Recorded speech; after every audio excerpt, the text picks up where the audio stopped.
It's been a tough season to be a Sox fan, which is why these fans are trying to remain anonymous. But on the last home game of the season, on a beautiful fall day, there was still a crowd rushing in as soon as the gates opened. It's always fun to be at the ballpark, no matter who it is or what's going on. Many fans here say they're hoping to see history.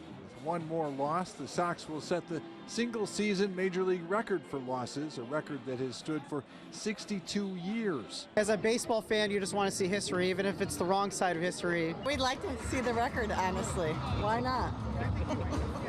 Well, it's not a good record. No, I know, but it's still a record. It's fun.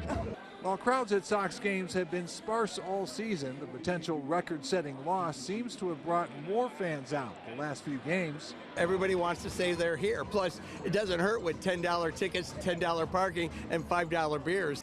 There are still plenty of die-hard fans hoping to avoid history, hoping for a win.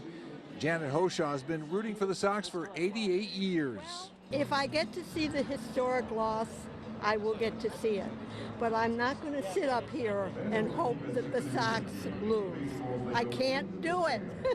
And after scoring 7 runs in the 5th inning, the Sox managed to avoid the record for another day.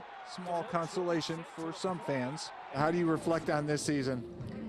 I hope they do better next year. Well, the Sox still do have 3 games left in the season, but they will all be played in Detroit. They could still set the record, but at least it won't be here at home. Watch breaking news on YouTube. Subscribe to ABC7 Chicago Eyewitness News.